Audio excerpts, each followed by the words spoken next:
खाने का, तो शुद्ध तेल खाइए आप। अगर इतना काम आपने कर लिया तब डायबिटीज खत्म होने में अच्छी मदद मिलेगी। और हो गया है जड़मूल से, अगर इसको हटाना है तो एक वनस्पति आती है हमारे देश में जिसको कहते हैं सप्तरंगी। यह जो सप्तरंगी वनस्पति है बहुत अद्भुत वनस्पति है, बहुत ही अद्भुत है। 2014 में इसकी खोज हमने की थी कि सप्तरंगी को अगर गौमूत्र में मिला दो, माइक्रो लेवल्स में बहुत सूक्ष्म मिलाई जाती है। 10 लीटर अगर गौमूत्र है ना तो उसमें मुश्किल से 5 ग्राम से लेकर 10 ग्राम मिलता है। माइक्रो लेवल्स में अगर मिला दिया जाए तब इससे डायबिटीज जड़ मूल से खत्म होता है। 2013 के पहले भारत में सप्तरंगी नाम के इस वनस्पति को कोई नहीं पूछता था, लेकिन जैसे ही इसको पंचगव्य विज्ञान में ला करके थोड़ा सा हमने प्रचारित किया, सारे मल्टीनेशनल कंपनियों ने पूरे जंगल के जंगल खरीद लिए सप्तरंगी के। अब हमें ही सप्तरंगी नहीं मिलता है, यह हालत हो गई है। तो सप्तरंगी का अब विकल्प मैं ढूंढ रहा हूं और विकल्प मिल गया है। अब तो कुछ दिनों में सप्तरंगी से भी हम मुक्त हो जाएंगे। उनको ले जाने दो। इस राष्ट्र में इतने तरह के छोटे छोटे वनस्पति और घास हैं जिनको गमले में उगा करके हम सारा काम कर सकते हैं, जंगल की जरूरत ही नहीं है। अद्भुत है यह राष्ट्र। जो काम बड़े पेड़ से हो सकता है छोटी वनस्पति से भी हो सकता है, उसकी खोज कर ली है। कुछ दिनों में जैसे ही सप्तरंगी बंद होगा हमारे पास रास्ता तो खुला है। इसमें से अभी मिलता है तो आप सप्तरंगी मिला हुआ गौमूत्र अर्क पीजिए। 2 से 2.5 साल तक अगर आपने लगातार इसका सेवन कर लिया तो यह जड़ मूल से आपके शरीर से खत्म हो जाता है, फिर कोई औषधि की जरूरत नहीं पड़ती। डायबिटीज का स्तर अगर 600 से ऊपर है तो आप ये सप्तरंगी अर्क और उससे बनी हुई जो घनवटी होती है, गोलियां होती है, उसके साथ अगर इसका चूर्ण अगर आपने ले लिया और 600 से ऊपर भी डायबिटीज रहने दो, 15 दिन के अंदर 200 के आसपास आ जाता है। ये सैकड़ों मरीजों पर करके देखा है। और अगर गलती से आपने कंटिन्यू कर दिया इस चूर्ण को तब लो में भी चला जाता है। इसलिए बड़ी सतर्कता के साथ जो है किसी भी गव्य सिद्धर के साथ जांच करा करके ही लेना चाहिए। तो इस तरह से डायबिटीज आप तो निपटा सकते हो। डायबिटीज के लिए जो सबसे अच्छी दवा दुनिया में मानी जाती है वह माना जाता है लाल चावल। Red rice is the best medicine for the diabetes. ये भारत का शोध नहीं है, यूरोप का शोध है। यूरोप के मेडिकल जर्नल में मैंने पढ़ा वो शोध रिपोर्ट। एलोपैथी का मेडिकल जर्नल निकलता है यूरोप से हर साल, उसमें पढ़ा red rice is the best medicine for the diabetes. Bharat में लाल चावल होता है, 1600-1700 तरह की प्रजातियां हैं भारत में लाल चावल की, लेकिन हम घिस घिस के खाते हैं। ये चावल को घिसना छोड़ दो, डायबिटीज तो ऐसे ही खत्म होता है। और दूसरी जो अच्छी दवा है डायबिटीज के लिए वह है जैविक गुड़। 10 ग्राम अगर नियमित रूप से जैविक गुड़ आप खाओ कभी डायबिटीज नहीं होता। डायबिटीज के लिए एक और अच्छी दवा है गन्ना। गन्ना का रस पियोगे डायबिटीज बढ़ सकता है, लेकिन गन्ने को खाओगे तो डायबिटीज घट जाता है। थोड़ा सा अंतर है गन्ना का रस पीना और गन्ना को चूस के खाना। गन्ना को चुसाया मैंने कुछ डायबिटीज के मरीजों को कि गन्ने को चूस चूस के खाओ, और फिर चेक किया डायबिटीज गिर गया, और उसी गन्ने से रस निकाल करके पिलाया, डायबिटीज बढ़ गया।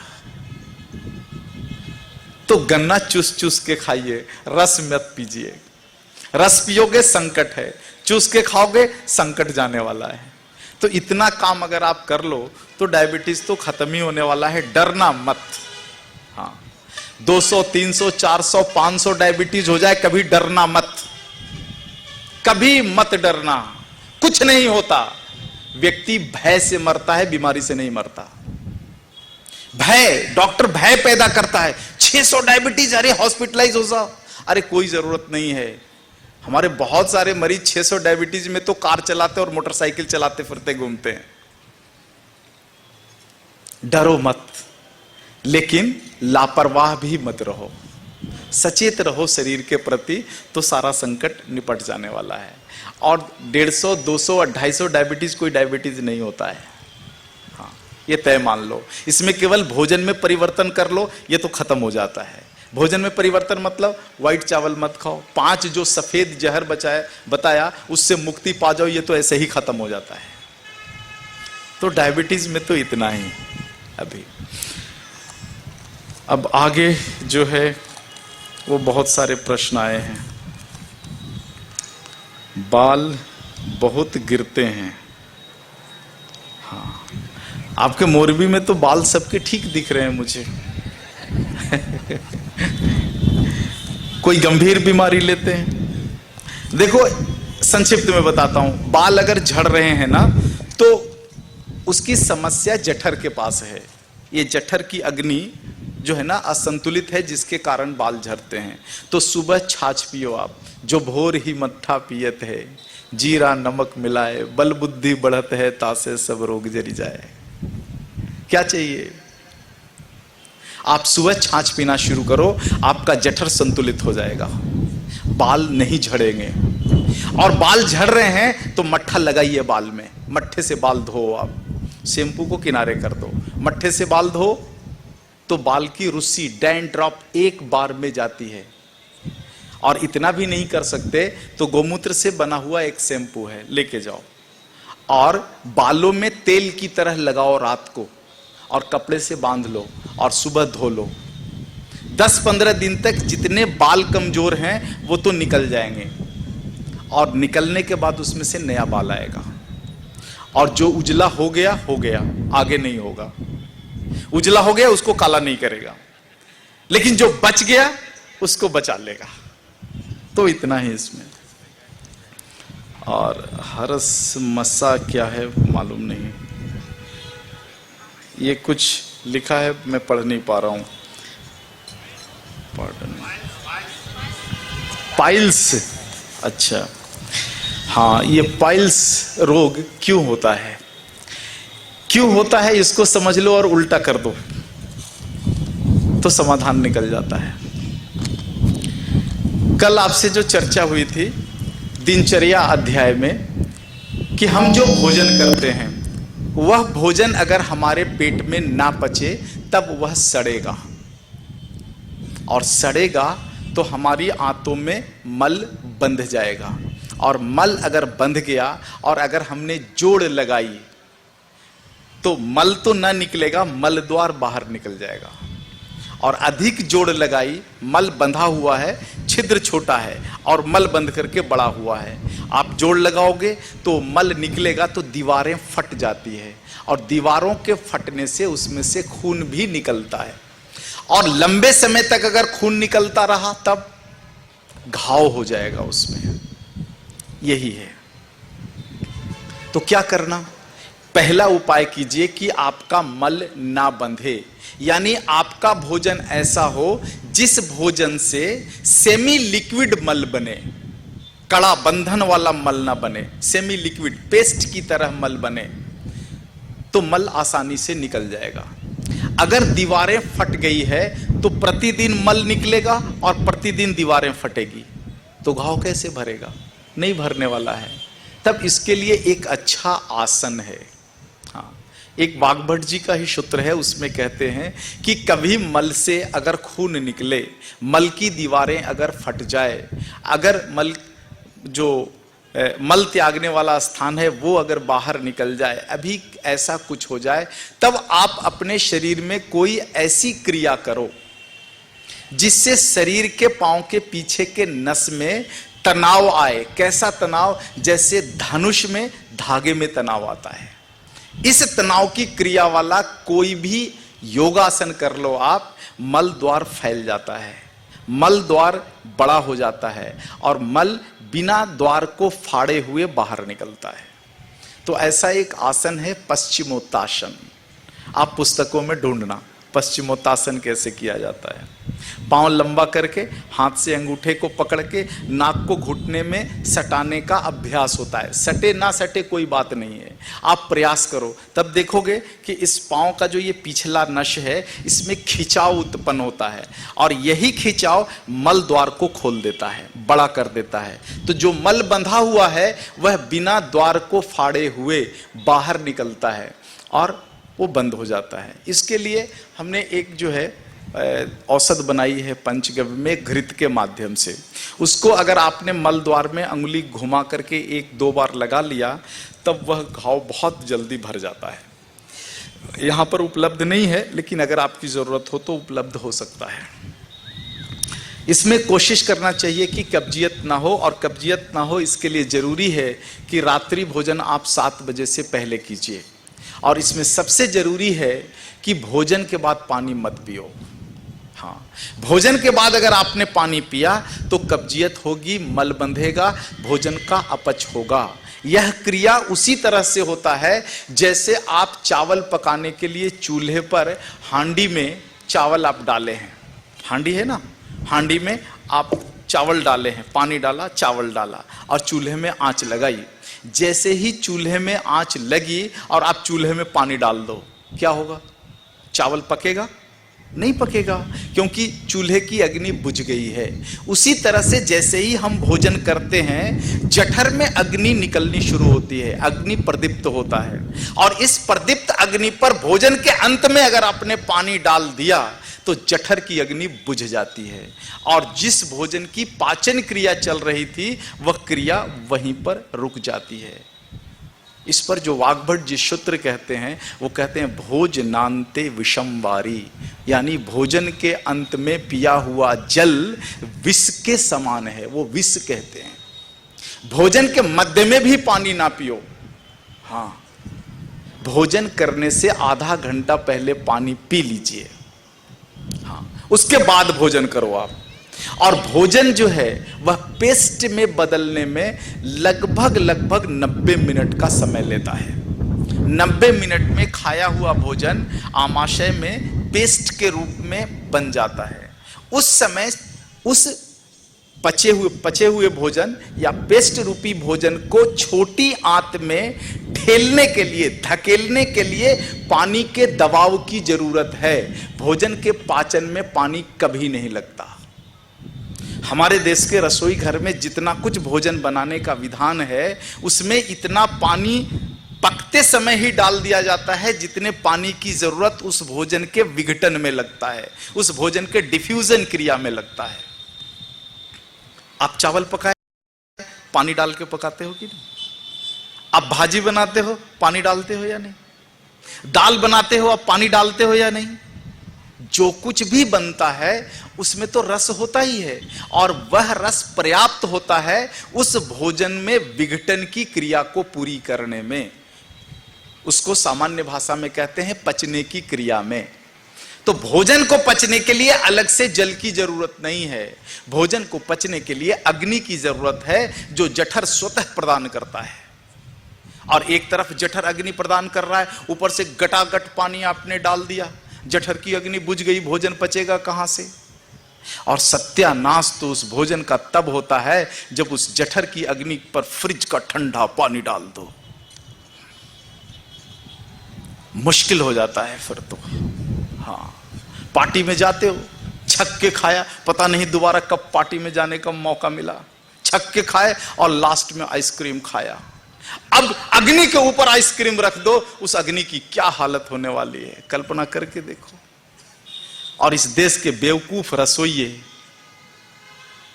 ऐसा ही करते हैं, आइसक्रीम का काउंटर सबसे लास्ट में रखते हैं। आदमी इधर से सब खाते हुए पेट भरते हुए जाता है और लास्ट में अग्नि पर बर्फ रख करके घर निकल जाता है। बताओ क्या होने वाला है इस शरीर को? अरे आइसक्रीम खाना ही था तो पहले काउंटर पर रख देना था। जठर पहले आइसक्रीम के ठंडापन को नॉर्मल में ले आता, 37 डिग्री में लेकर के आ जाता, उसके बाद भोजन डालते आप। तो ये उल्टी प्रक्रिया बंद कर दो। और मैं तो निवेदन करता हूं आइसक्रीम खाना बंद कर दो, यह शरीर के तासीर के सीधा उल्टा है। सबसे ज्यादा अगर भोजन व्यवस्था में अगर कोई नुकसान पहुंचाने वाला अगर है तो फ्रिज का ठंडा पानी और ये आइसक्रीम आपका है। कल्पना करो कि आप आइसक्रीम खाए, आइसक्रीम गया पेट में, आइसक्रीम का तापमान कितना है? 0 डिग्री सेंटीग्रेड या 1 डिग्री सेंटीग्रेड या 2 डिग्री सेंटीग्रेड, इससे ऊपर नहीं। 0-1 डिग्री सेंटीग्रेड आइसक्रीम होता है। हमारे पेट के अंदर आमाशय का तापमान 30 से 35 डिग्री सेंटीग्रेड रहता है, उससे ऊपर भी रहता है। आइसक्रीम गया है 0 डिग्री सेंटीग्रेड वाला। अब वो 0 डिग्री सेंटीग्रेड वाला पानी को पेट गर्म करके 35 डिग्री पर लेकर के आएगा, तब उसका डिफ्यूजन क्रिया शुरू होगा। तो पानी को गर्म, आइसक्रीम को गर्म करने के लिए शरीर का ताप लगेगा, यानी शरीर की ऊर्जा उसमें नष्ट होने वाली है। तो आइसक्रीम खाओ और कमजोरी लाओ। इसलिए बासी भोजन भी नहीं करना, क्योंकि बासी भोजन का तापमान कम होता है, पेट में गया, उस भोजन को गर्म करने में शरीर की ऊर्जा लगती है। तो इससे बचिए। तो डायबिटीज ही नहीं, कई रोगों से बचिएगा, और बवासीर ही नहीं, और भी कई रोगों से बचिएगा। मल ना बंधे, इसका सारा उपाय रसोई घर में पहले से किया हुआ है। मल बंध गया है और बहुत खून निकल रहा है, घाव हो गया है, तब तुलसी मिला हुआ गौमूत्र का सेवन करो आप। तुलसी मिला हुआ गौमूत्र अर्क और त्रिफला मिली हुई घनवटी, गौमूत्र क्षार से बनी हुई घनवटी, इसका नियमित सेवन कर लीजिए आप। तो यह घाव बहुत जल्दी भर जाता है, आंतों का घाव बहुत जल्दी भर जाएगा। और साथ में अगर जो है अपनी पैर के पीछे वाली नाड़ियों को खींचने का अभ्यास कर लो, जैसे पश्चिमोत्तासन में होता है, चक्रासन में होता है, हलासन में होता है। ये जो 12 आसन जो है ना सूर्य नमस्कार वाले, उसमें से 3 आसन, 3 ऐसा स्टेप है जिसमें इस नसों में खिंचाव उत्पन्न होता है। तो सूर्य नमस्कार ही कर लो आप, तो इससे बचे रहिएगा आप।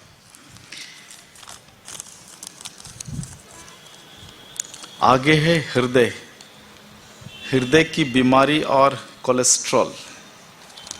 हृदय की बीमारी बड़ा गंभीर विषय है, क्योंकि प्रति वर्ष हमारे देश में, माफ करना, प्रतिदिन हमारे देश में 2500 लोग प्रतिदिन मरते हैं हार्ट अटैक से। उनकी चिकित्सा नहीं हो पाती है। हाँ, इतनी खतरनाक बीमारी है ये हार्ट अटैक होना। हाँ, तो हार्ट अटैक से बचना है तो सबसे पहला काम क्या करेंगे कि कॉन्स्टिपेशन मत होने दो। हार्ट अटैक होने के जड़ में ये कब्जियत की बीमारी ही है।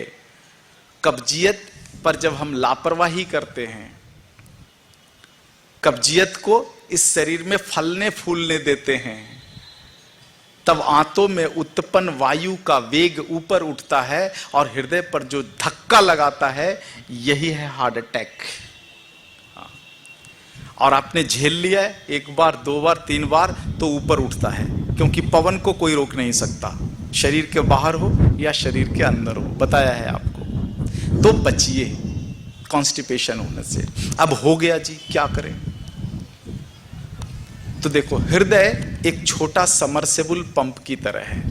हृदय को ही देखकर समरसेबल पंप बना है, जो पानी में डूबा रहता है ना। आजकल पंप आता है, पानी में डुबा देते हैं और 24 घंटा चाहो तो चला लो, क्योंकि पानी में डूबा है तो गर्म नहीं होगा वो।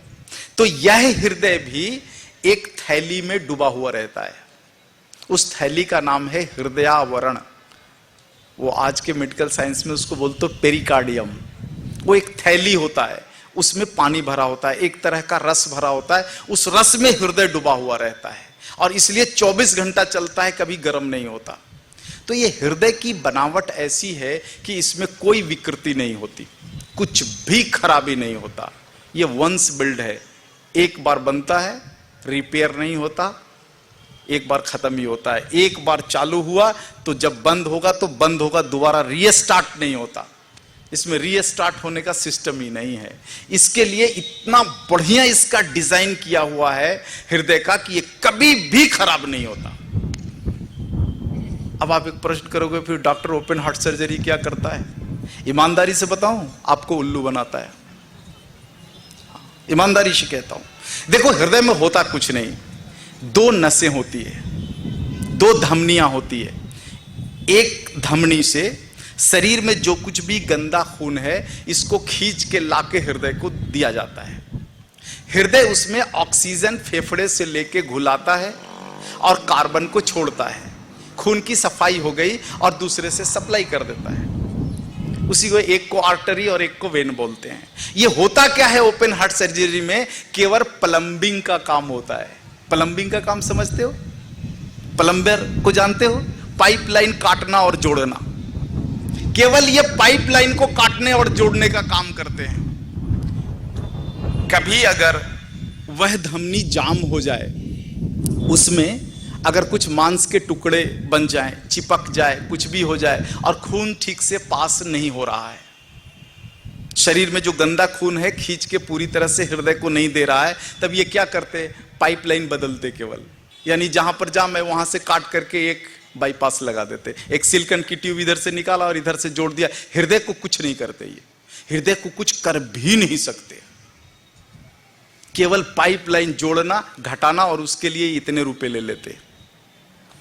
कुछ काम नहीं होता। आपको बता दूं, हमारे देश में इतनी अच्छी परंपरा है कि अगर हम अपने संस्कारों के साथ जिए, अपने पर्व त्योहारों के साथ जिए, छक के घी पिए, तो कभी भी ये पाइपलाइन जाम नहीं होता, कभी नहीं होता। अरे पाइपलाइन जाम हो गया तो इसका मतलब क्या पाइप को काट दो और दूसरा लगा दो? जरूरी है क्या? अरे पाइपलाइन जाम हो गया है तो कुछ ऐसा लिक्विड उसमें तरल डाल दो ना, जिससे कि जो कुछ भी कंकड़ पत्थर जो कुछ फंसा है वो निकल के बाहर आ जाए, निकल जाए।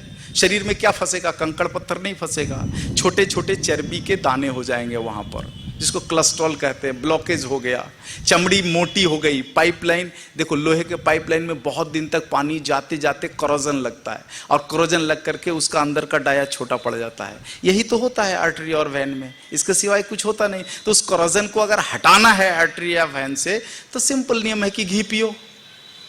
हाँ, चिकना ही है, वो निकाल देगा। अब घी पीने के नाम पर अगर बटर ऑयल आपने पी लिया तो उल्टा हो जाएगा। कुछ मरीज जो हैं हमारे यहाँ, ये सब क्लिनिकल ट्रायल जमा करके रखा है। कभी आपको देखने का मन हो ना, आप आ जाना, चिकित्सालय में दिखा दूंगा। 98% ब्लॉकेज। हॉस्पिटल ने समय दिया कि 20 दिन के बाद इसको ओपन हार्ट सर्जरी करना पड़ेगा, बाईपास मतलब लगाना पड़ेगा। जाम हो गया है 98%। ऐसे मरीज, कई मरीज आए। अब क्या अस्पतालों का नाम लूं, उनका भी अपना इज्जत है, छोड़ो। लेकिन बड़े बड़े अस्पताल जो चेन्नई के हैं, मरीज आते हैं कि जी 20 दिन के बाद बाईपास कराने जा रहे हैं, गुरुजी कुछ उपाय है तो बता दो। मैंने कहा 20 दिन के बाद तो जा रहे हो ना, एक काम कर लो, घी पी लो ना 20 दिन के अंदर 1 लीटर घी। बोले 1 लीटर घी, मैं तो अगले दिन मर जाऊं। अरे भाई गारंटी लेता हूं, नहीं मरोगे, कहो तो लिख के दे देता हूं। बाईपास के लिए जाओगे तो पहले ही आपका डेथ सर्टिफिकेट डॉक्टर बनवा के रख लेगा कि अगर ऑपरेशन थिएटर के अंदर मर गए तो मेरी कोई जिम्मेदारी नहीं, और 1 लीटर घी पियो, मैं लिख के जिम्मेदारी लेता हूं। तो मरीज कहते ऐसा क्या? चलो ठीक है, दे दो। आधा पौन लीटर घी उनको पिला देता हूं 20 दिन में, और उसके बाद जब वो चेकअप के लिए जाते हैं ना, तो ब्लॉकेज खुल जाता है। इतना बढ़िया है भारतीय नस्ल की देसी गाय का दूध, दूध से दही, और दही मत करके निकालो मक्खन, मक्खन को तपा के बना लो घी। आजकल एक बीमारी है, और अभी मोरबी में जो मैं चिकित्सा किया हूं तो इसमें 4-5 मरीज ऐसे आए जिनके शरीर में गांठें बन गई है, और 1-2 नहीं है, दर्जन भर गांठें बनी हुई है। कितने गांठ को कटवाओगे? एक काटोगे 2 और निकल जाएगा। आप जाओ एलोपैथी, वो कहेंगे जी बढ़ गया, क्या करूं? काट के निकाल दो। एक काट के निकालोगे 2 आता है। एक मरीज होते हैं सैकड़ों गांठें हो जाती है। कुछ नहीं, यह भी मेद बढ़ा हुआ है। घी पी लो, मेद घट जाता है। यह धारणा हटा दो कि घी पीने से मोटापा आती है। घी अद्भुत है, शरीर के अंदर जाता है और फिर शरीर से पूछता है जी क्या करना। शरीर अगर कह दे कि थोड़ा मोटा होना है तो थोड़ी चर्बी चढ़ जाएगी, और शरीर ने कह दिया कि मोटा है तो घटा भी देगा यही घी। गाय के सारे गव्य अद्भुत है, ले लो, शरीर के अंदर जाते और विचार करते हैं कि शरीर में क्या करना चाहिए, और शरीर में जो कमी होती है वही काम ये गव्य करते हैं। दुनिया का एक भी मेडिसिन बता दो जो इस प्रक्रिया से काम करता हो, एक भी मेडिसिन इस प्रक्रिया से काम नहीं करता। इसलिए गाय का गव्य मेडिसिन नहीं, अमृत है। अमृत के पास चेतना है, ज्ञान है, शरीर के अंदर जाएगा, शरीर से पूछेगा और पूछने के बाद जो उचित होगा वही करने वाला है। इसलिए कभी भी घी से ना डरो, लेकिन बाजार के घी से जरूर डरो, ये मैं कहूंगा। बाजार में जितने भी पैक घी मिलते हैं, पैक किया हुआ, समझते हो, ब्रांडेड घी, चाहे किसी भी गौशाला का हो, किसी भी आश्रम का हो, किसी भी बाबा का हो, जरूर भय खाना आप, क्योंकि वो घी नहीं है, बटर ऑयल है। ये क्या करते, कहानी आप भी जानते हो, सुना देता हूं। ये क्या करते हैं, कच्चे दूध को मथ करके उसमें से क्रीम निकाल लेते हैं, और दूध में fat, sodium lauryl sulphate, hydrogen peroxide जैसे जहर मिला करके पैकिंग करके बेच देते हैं। तो क्रीम तो इनको फोकट का निकल गया, क्रीम के तो पैसे लगे नहीं। अब चाहो तो ऐसे क्रीम से बटर ऑयल बना करके चाहो तो 200 रुपए, 100 रुपए या 50 रुपए लीटर बेच लो ना, क्या फर्क पड़ता है, वो तो फोकट का निकला हुआ है। अगर आप ईमानदारी से घी बनाओगे ना, तब 1 लीटर घी बनाने में 30 लीटर दूध लगता है।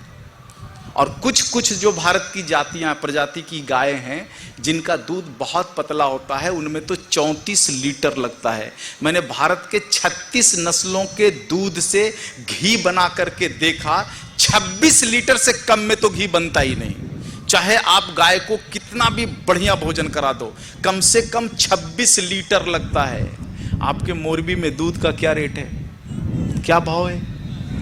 50 रुपए लीटर, 50 ही मान लो ना, 50 लीटर मान लो, 30 लीटर एवरेज लगता है दूध 1 लीटर घी बनाने में। तो कितने का दूध लगा? 1500 रुपए के तो दूध लग गए, और फिर ब्रह्म मुहूर्त में उसको मथना, जमाना, गरम करना, पकाना, कोई मजदूरी लगती है क्या? तो पूछो ना इस देश के बाबाओं से कि 400 रुपए लीटर कैसे घी बिकता है, और उनकी कौन सी गाय सीधे सीधे घी निकाल देती है थन में से। धोखा है, राष्ट्र के साथ धोखा है, गाय के साथ धोखा है, गाय को बदनाम करने की साजिश है। बचो इस साजिश से। घी अमृत है, कभी भी बाजार में नहीं मिल सकता, तय मान लो। गैया का दूध सूर्योदय से पहले निकालना, सूर्यास्त के बाद निकालना, उसके गोबर के कंडे पर गर्म करना, रात्रि के दूसरे पहर में जामन डालना, ब्रह्म मुहूर्त में उसका मंथन की क्रिया करना। इतनी सारी क्रियाएं करके कौन ऐसा व्यक्ति है इस देश का जो 500 और 600 रुपए लीटर में घी आपको उपलब्ध कर देगा? लेकिन आप सस्ते के चक्कर में पड़ करके और सब क्रियाक्रम खराब करते हो शरीर का। इसलिए मैं निवेदन करता हूं खास करके माता जी लोगों से कि आप दूध खरीदो, हाँ, और घर में घी बनाओ, और ऐसा घी पूरे परिवार के सदस्यों को जम के खिलाओ।